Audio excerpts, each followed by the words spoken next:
denkst, du bist empathisch. In Wahrheit wurdest du einfach nur sehr gut darin trainiert, dich selbst zu ignorieren. Und genau das macht dich anfällig für die falschen Menschen. Du gibst, du verstehst, du bleibst und sie nehmen.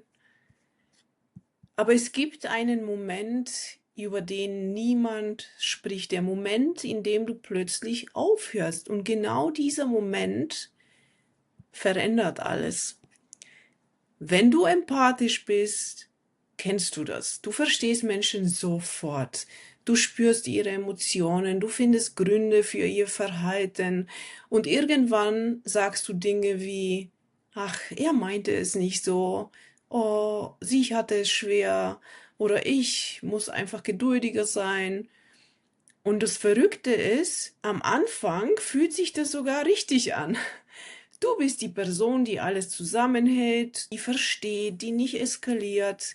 Aber genau da beginnt das Problem. Du richtest deine Empathie gegen dich selbst. Und wenn du dich jetzt fragst, warum du überhaupt so bist, dann kommt es nicht aus dem Nichts. Viele empathische Menschen haben früh gelernt, Liebe bekommst du nicht einfach so, sondern wenn du dich anpasst, wenn du ruhig bist, wenn du verstehst, was andere brauchen, bevor sie es aussprechen. Vielleicht war da niemand, der dich gefragt hat, was brauchst du eigentlich? Also hast du gelernt, die Bedürfnisse anderer zuerst zu sehen. Und das funktioniert, zumindest eine Zeit lang, bis du irgendwann merkst, du weißt alles über andere, aber fast nichts über dich selbst. Am Anfang fühlt es sich noch richtig an, aber langsam verschiebt sich etwas. Du erklärst mehr, als du fühlst. Du entschuldigst mehr, als du hinterfragst. Und du gibst mehr, als du eigentlich hast. Bis zu diesem Punkt. Du siehst zum Beispiel eine Nachricht auf deinem Handy, tippst eine Antwort und löscht sie wieder und denkst nur, ich kann gerade nicht mehr. Nicht aus Trotz, nicht aus Strategie, sondern weil einfach nichts mehr da ist. Und wenn du das kennst, in einer ähnlichen Form, dann bist du nicht alleine.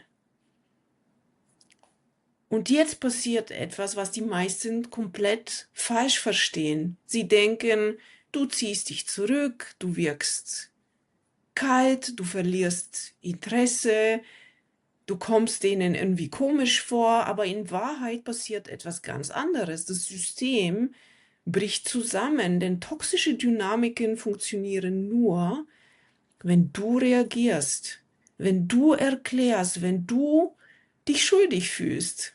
Früher hättest du sofort geantwortet, dich erklärt, dich gerechtfertigt, dich entschuldigt sogar. Und jetzt kommt plötzlich zurück, warum ignorierst du mich? Was ist dein Problem? Du bist irgendwie anders geworden, du bist zu sensibel. Und plötzlich bist du die Person, die sich wieder erklären muss, obwohl du eigentlich nichts falsch gemacht hast. Es kommt mehr Druck, mehr Intensität, nicht weil du falsch bist, sondern weil das alte Muster nicht mehr funktioniert. Und toxische Menschen funktionieren anhand von diesen Mustern. Und übrigens aus spiritueller Sicht auch die negative energetische Dynamik, die dahinter steckt. Und genau hier wird es schwierig, denn obwohl du merkst, dass etwas nicht stimmt, fühlt sich Loslassen falsch an, weil dein System denkt, oh, wenn ich jetzt aufhöre zu geben, verliere ich die Verbindung. Also machst du weiter. Nicht, weil es sich gut anfühlt, sondern weil es sich vertraut anfühlt. Und das ist der Punkt, den viele verwechseln. Vertraut bedeutet nicht gesund und nicht gut für dich automatisch. Der Psychologe Carl Jung hat dafür ein Wort benutzt, den Schatten. Ganz einfach gesagt, das sind Teile von dir, die du dir selbst nicht erlaubst. Dein Nein, deine Grenze, deine Wut. Als empathischer Mensch hast du gelernt, sei verständnisvoll, sei ruhig, sei gut. Du darfst keine negativen Emotionen haben, weil sonst bist du kein guter Mensch. Oder in der Spiritualität hast du gelernt, sonst bist du nicht spirituell. Aber da ist auch eine Stimme in dir, die sagt, eigentlich will ich das nicht mehr. Eigentlich war das gerade nicht okay. Und die wird immer leiser, bis sie irgendwann nur noch als Erschöpfung zurückkommt. Ich erinnere mich an einen Moment, ich saß da, habe wieder eine Nachricht gelesen und mein erster Impuls war, mich zu erklären, wie immer. Und dann kam aber ein zweiter Gedanke. Ich will das gerade gar nicht. Und das war neu. Ich habe nichts gemacht, nicht geantwortet, nicht erklärt. Einfach nichts. Und diese kleine Entscheidung hat mehr verändert als jede Erklärung davor. Nicht, weil ich stark war, sondern weil ich endlich ehrlich war. Es gibt zwei Arten von Empathie. Die erste ist, du fühlst alles und verlierst dich dabei. Und die zweite ist, du fühlst und bleibst aber bei dir.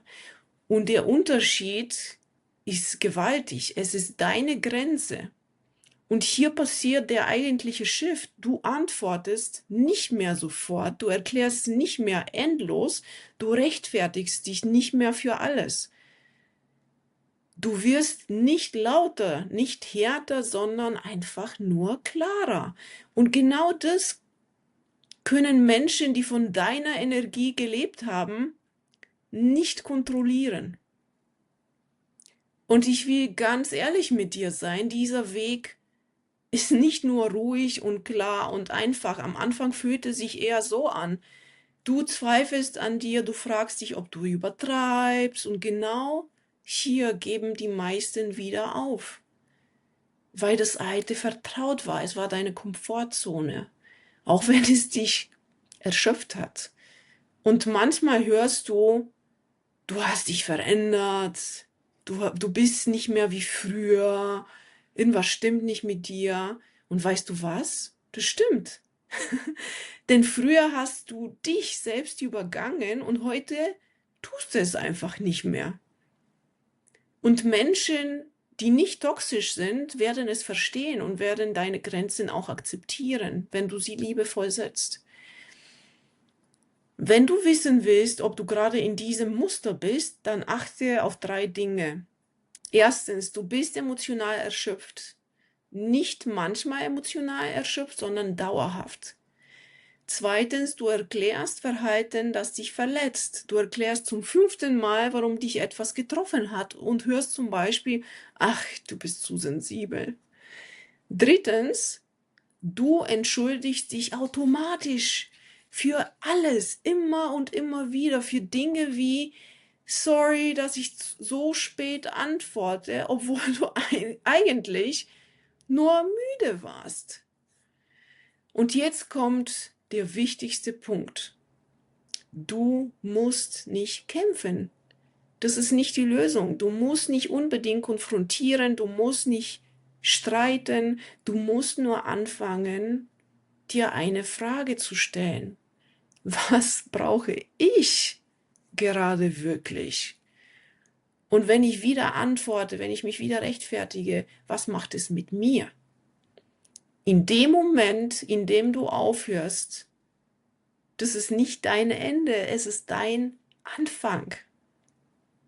Und wenn du dich darin wiedererkennst, abonniere gern den Kanal und vor allem aber schreib mir in die Kommentare, welcher Moment hat dich am meisten getroffen. Ich lese alles und antworte dir auch gern. Bis zum nächsten Video.